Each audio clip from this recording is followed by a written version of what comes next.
जय जगन्नाथ बंधुगण आपण समस्त को यही नुआ भिडियो स्वागत जनाऊँगी। बंधुगण एबे शुणु ज्योतिष शास्त्र अनुजाई जो झील मानकर नाम यही अक्षर आरंभ हुए से देवी लक्ष्मी भाव विवेचना करा जाए। बंधुगण ज्योतिष शास्त्र अनुसार क्यों प्रथम अक्षर अत्यंत पवित्र बोली कहुई आज यही भिडियो माध्यम जानिबा।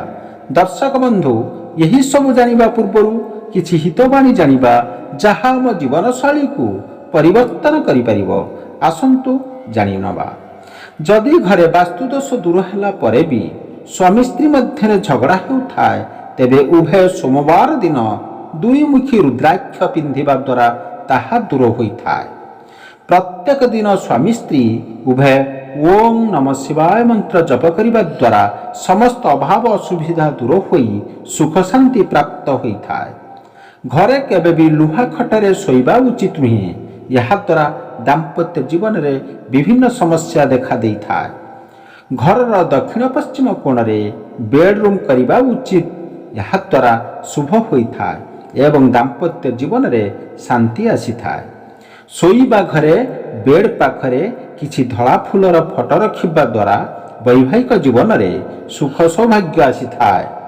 स्त्री लोकंकर मेकअप सामग्री केबे भी बेडरूम व्यतीत अन्य केउ घरे रखिबा उचित नुहे। यह अशुभ होइथाय। स्वामी स्त्रींकर बेडरूम ठीक उपरे जदि पानी टांकी रही थाए तेबे सेमानक मध्यरे थिबा संपर्क खराब होइथाय। बंधुगण ये पर्यंत जदि आपण माने वीडियो को लाइक करना प्लीज वीडियो को लाइक कर दिंतु एवं चैनल रे नुआ थिले चैनल को सब्सक्राइब कर दिंतु।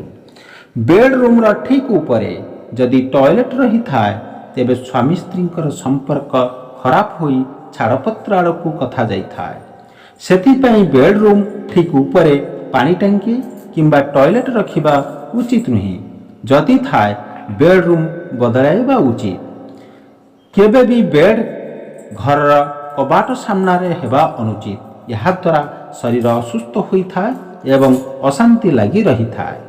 सोइबा घरे लगी थिबा पंखारू किंबा झरकारु जेपरि अतिरिक्त शब्द बाहरिबा अनुचित। यह द्वारा मतभेद देखा देइथाय। बेडरूम रे डार्क रेड ब्लैक ब्लू एवं ग्रे इत्यादि रंग व्यवहार करिबा अनुचित एवं व्हाइट येलो पिंक किंबा क्रीम इत्यादि रंग करिबा द्वारा शुभ होइथाय। बाहर लोकन को केबे भी स्वामी स्त्री बेडरूम को जीवाकू देवा अनुचित। यह द्वारा सेमानकर भितरे संपर्क खराब होइथाय। बाहर लोकंकर नजर बेडरूम भीतर को पड़िबा उचित नुहे। यह द्वारा स्वामी स्त्री खराब कथार शिकार होइथांती। सूर्यास्त परे बेडरूम रे किछि समय लाइट जलाइबा उचित। यह मंगलकारी होइथाय एवं अर्थ चिंता कम होइथाय।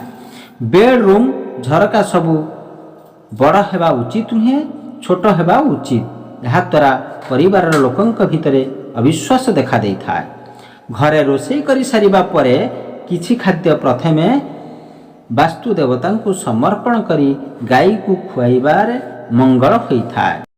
बंधुगण एबे शुणु बेडरूम रे टीवी कंप्यूटर इत्यादि विद्युत उपकरण रखिबा अनुचित। यह अमंगलकारी होइथाय।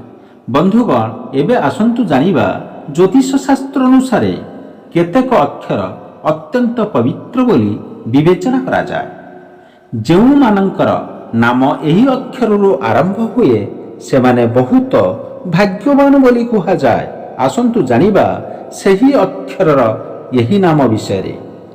जो झील मानकू लक्ष्मी भाव रे विवेचना करा जाए जोठारे सही झील मानकर पाद पड़े सेठारे धनर वर्षा होइथाय।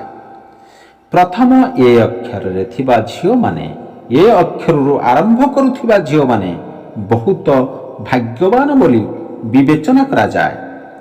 सेमानंकर बहुत भल नेतृत्व नेबार दक्षता रही थाए। सेमाने खूब कम समय रे निजर करिनंती एवं सहजरे अन्यर हृदय को जीति थांती मध्य। यही अक्षरर झील परिवार पई भाग्यवान बोली कहा जाए। यही अक्षरर झील माने कैरियर रे उच्च मान्यता पद ହାସଲ ମଧ୍ୟ କରିଥାନ୍ତି। ଦ୍ୱିତୀୟରେ ହେଉଛି ସି ଅକ୍ଷରରେ ଥିବା ଝିଅମାନେ। ଯେଉଁ ଝିଅମାନଙ୍କର ନାମ ସି ଅକ୍ଷରରୁ ଆରମ୍ଭ ହୁଏ ସେମାନେ ଭାରି ସାହସୀ ଏବଂ ନିର୍ଭୟ ଭାବେ ବଞ୍ଚନ୍ତି। ସେମାନେ ଯାହା ଚାହାନ୍ତି ତାହା କରିଥାନ୍ତି। ସେମାନଙ୍କ ଜୀବନରେ କୌଣସି ଜିନିଷର ଅଭାବ ନଥାଏ। ସେମାନେ କେବେ ବି ନିଜ ପାଇଁ ନୁହେଁ ବରଂ ସେମାନଙ୍କର ଆଖପାଖରେ ଥିବା ବ୍ୟକ୍ତିଙ୍କ ପାଇଁ ମଧ୍ୟ ଭାଗ୍ୟବାନ ଅଟନ୍ତି। ବନ୍ଧୁଗଣ, ତୃତୀୟରେ ହେଉଛି ଏଲ୍ ଅକ୍ଷରରେ ଥିବା ଝିଅମାନେ। ଯେଉଁ ଝିଅମାନଙ୍କର ନାମ ଏହି ଅକ୍ଷରରୁ ଆରମ୍ଭ ହୁଏ ସେମାନେ ତୁରନ୍ତ କାହାକୁ ବି ସେମାନଙ୍କ ଆଡ଼କୁ ଆକୃଷ୍ଟ କରନ୍ତି। ଏହି ଅକ୍ଷରର ଝିଅମାନଙ୍କର ଭିନ୍ନ ଆକର୍ଷଣ ରହିଥାଏ। ଏମାନେ ଅନ୍ୟମାନଙ୍କୁ ସାହାଯ୍ୟ କରିବାକୁ ସର୍ବଦା ପ୍ରସ୍ତୁତ ରହିଥାନ୍ତି। ଦେବୀ ଲକ୍ଷ୍ମୀଙ୍କର ବିଶେଷ କୃପା ଏହି ଅକ୍ଷରର ଝିଅମାନଙ୍କ ଉପରେ ରହିଥାଏ। ସେଥିପାଇଁ ଏହି ଅକ୍ଷରର ଝିଅମାନେ କେବେ ବି ଜୀବନରେ ଆର୍ଥିକ ସଙ୍କଟର ସମ୍ମୁଖୀନ ହୁଅନ୍ତି ନାହିଁ। ବନ୍ଧୁଗଣ, ଏବେ ଶୁଣନ୍ତୁ ଚତୁର୍ଥରେ ଅକ୍ଷର ଏନ୍ରୁ ଆରମ୍ଭ ହୋଇଥିବା ଝିଅମାନଙ୍କର ନାମ। ଏନ୍ ଅକ୍ଷରରୁ ଆରମ୍ଭ ହୋଇଥିବା ଝିଅମାନଙ୍କର ନାମ ଭାଗ୍ୟଶାଳୀ ଭାବେ ବିବେଚନା କରାଯାଏ। ସେମାନେ ଯାହା କରିବାକୁ ଚାହାନ୍ତି ସମ୍ପୂର୍ଣ୍ଣ ହେବା ପର୍ଯ୍ୟନ୍ତ କରିବାକୁ ଚେଷ୍ଟା କରିଥାନ୍ତି। ସେମାନଙ୍କର ଆର୍ଥିକ ଅବସ୍ଥା ସାଧାରଣତଃ ଭଲ ଅଟେ। ଦେବୀ ଲକ୍ଷ୍ମୀ ସେମାନଙ୍କୁ ବିଶେଷ ଅନୁଗ୍ରହ ପ୍ରଦାନ କରିଥାନ୍ତି। ଏବେ ଶୁଣନ୍ତୁ ବନ୍ଧୁଗଣ, ପଞ୍ଚମରେ ଟି ଅକ୍ଷର ଥିବା ଝିଅ ଯେଉଁମାନଙ୍କର ନାମ ଏହି ଅକ୍ଷରରୁ ଆରମ୍ଭ ହୁଏ ସେମାନେ ସଚୋଟ, ଭାଗ୍ୟବାନ ଏବଂ ପରିଶ୍ରମୀ। ସେମାନେ ଭାଗ୍ୟବାନ ବୋଲି ବିବେଚନା କରାଯାଏ। ତାଙ୍କ ସ୍ୱାମୀଙ୍କ ପାଇଁ ଏମାନେ ଲକ୍ଷ୍ମୀ ଅବତାର ଭଳି, ଯାହାର ଅର୍ଥ ହେଉଛି ଯେ ସେ କେଉଁଠାରେ ବି ବିବାହ କରନ୍ତି ସେ ଜୀବନରେ ଟଙ୍କା ଏବଂ ଧନ ଅଭାବରୁ ବଞ୍ଚିତ ରହିବେ ନାହିଁ। ବନ୍ଧୁଗଣ, ଏବେ ଶୁଣନ୍ତୁ ଶେଷରେ ଅକ୍ଷର ହେଉଛି ୱାଇରେ ଥିବା ଝିଅମାନଙ୍କର। ଯେଉଁ ଝିଅମାନଙ୍କର ନାମ ୱାଇ ଅକ୍ଷରରୁ ଆରମ୍ଭ ହୁଏ ସେମାନଙ୍କର କଠିନ ପରିଶ୍ରମ ଦ୍ୱାରା ଜୀବନରେ ଏକ ଭଲ ସ୍ଥାନ ପାଇପାରିବେ। ଭାଗ୍ୟ ତାଙ୍କ ସହିତ ସାରା ଜୀବନ ରହିବ। ସେମାନଙ୍କର ଉପସ୍ଥିତି ଯୋଗୁଁ ପରିବାରରେ ସବୁବେଳେ ଖୁସିର ବାତାବରଣ ରହିଥାଏ। ଟଙ୍କା ଦୃଷ୍ଟିରୁ ସେଗୁଡ଼ିକ ଅତ୍ୟନ୍ତ ଭାଗ୍ୟବାନ ବୋଲି ବିବେଚନା କରାଯାଏ। ପ୍ରିୟ ବନ୍ଧୁଗଣ, ଆପଣମାନଙ୍କୁ ଏହି ଭିଡ଼ିଓ ନିଶ୍ଚିନ୍ତ ଭାବରେ ଭଲ ଲାଗିଥିବ। ତେବେ ଏହି ଭିଡ଼ିଓକୁ ଲାଇକ୍ କରିବେ ଏବଂ ଚ୍ୟାନେଲରେ ନୂଆ ଥିଲେ ଚ୍ୟାନେଲକୁ ସବସ୍କ୍ରାଇବ୍ କରିନେବେ ଏବଂ କମେଣ୍ଟ ସେକ୍ସନରେ ଅବଶ୍ୟ ଲେଖିବେ ଜୟ ମା ଲକ୍ଷ୍ମୀ।